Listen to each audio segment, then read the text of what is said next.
You're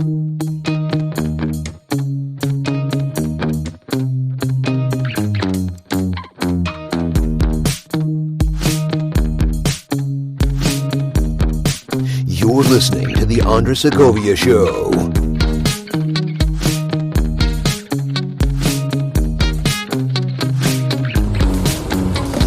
This is The Andres Segovia Show. This is a car podcast since I'm driving out here. Yes, I provide essential services, so I do still drive around. Very rarely, though, I prefer not to go out. I mean, I preferred it before. It's just that now more so, if I don't have to be out there, I'd rather not be.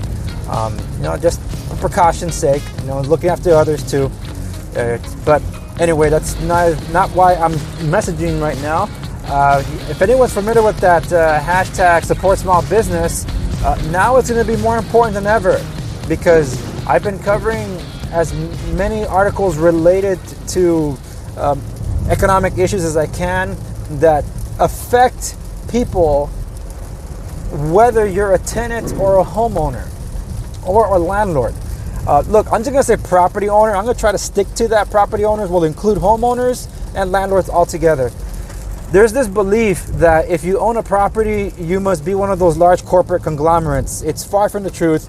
It's just like any other small business. But because of that mindset that's perpetuated the media and also activists into thinking that, oh yeah, property owners are corporations, they don't see them as small businesses. How many of you have seen your favorite local small business close their doors and you don't know if they're ever going to open again after the lockdown is over? I know a lot of small businesses that have shuttered and they're not even sure they're going to be reopening because all their employees have been laid off essentially. And that's terrible. And for those that follow me on Instagram would know how there's El Buen Cacao. Shout out to them. You need your quarantine chocolate. There it is. But they're friends of mine. I knew before they opened the shop. I know the hardships they've endured the past 12 to 18 months over the elements, and now an economic weather storm that no one ever saw coming. So I know the struggle and the plight. Heck, I'm a small business. I just happen to run a few small businesses because of what I do, and not to mention that I'm partnered up in real estate. That's the one business I don't run. But in all that is to say that you heard me talk about it before in my program. The housing market is the only way we can weather this economic crisis should things really go downhill really fast. I mean, it's already going downhill fast. We're just hoping it doesn't snowball so big that it becomes an avalanche. We want it to just be a snowball. Don't let it be an avalanche, because if it is, then we're all in trouble. The economic situation is affected not just by whatever the federal level says to do, but also the state and local cities, whatever they decide to do. There's an article I read this morning before I jumped in the car and had to head out to an appointment that there was a report now. We're 1/3 of the way into April. 1/3 of the rents from April have not been collected, which is scary news. Now the question is, I haven't read the details of the article yet, but the questions that I have are, 1/3 of the rent hasn't been collected. Does that mean 1/3 of paying renters in the United States have been laid off or have been affected in their hours? That's one question. The other question is, how many of those renters are essential workers that have not been affected by the crisis and continue to work but are withholding rent because reasons? See, the problem is support small businesses includes, folks, if you're unaffected by COVID-19 in any way, continue to support your local small business, including your landlord. They are a small business. Here in the state of California, it's gotten so extreme, where we're looking at economic collapse here in California should everyone withhold their rent. Because California, look at it this way. Take your favorite restaurant or coffee shop. Let's say they're closed. Some restaurants are closed, but let's say all restaurants are closed because, well, there's no paying patrons. No one's coming to the restaurants. So why should they stay open? They can't pay the bills without money. But now imagine this.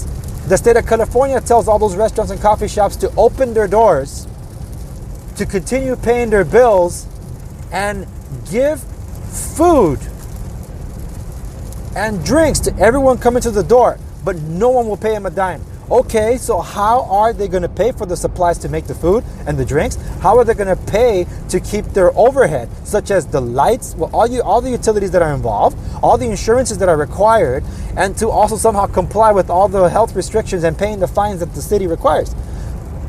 It's inconceivable, correct? It's inconceivable. Any rational person knows that that's not physically and economically possible. That's exactly what California is demanding of the landlords, which is why landlords are clamoring to the state, hey, equal rights, what about our economic relief? What about the economic relief of property owners? I'm hoping California is listening, because this is dangerous, the precedent they are setting with what the California Judicial Committee did earlier this week. And not just that, but the situation is that 1/3 of renters couldn't pay. You know what the next step is? Mortgages. How many mortgages are either going to be going on forbearance? How many mortgages or properties are going to go to foreclosure? And how many of those will just some people that don't want to pay the mortgage right now because they're like the renters, I don't want to pay the mortgage, so why am I going to pay the mortgage? What if they withhold mortgage? If you're a tenant listening, you're probably wondering, well, how does it affect me? Check this out. Where do the mortgages come from? The banks. Where do the banks get their money? From you who's depositing, right? You're depositing that money. The government is supposedly insuring those deposits. And the government is insuring, supposedly, the mortgages. But who paid the taxes? Anyone that's paying taxes, which is you. Are you seeing what I'm getting at? We're talking about a circle here, a cycle. The mortgages are money that people went to get a loan on to be able to buy a house. And the bank said, I'm going to keep the house if you can't pay this mortgage. Like, why? Because we need the money because it doesn't belong to us. That's why you're paying this back with interest, because it belongs to our depositors. Our depositors are all of you that go to the bank. Have any of you tried doing a bank run lately? You probably noticed that you can't really pull out your money. So imagine this. The mortgages aren't getting paid. Oh snap. The mortgages aren't getting paid. So how's the bank going to collect their money?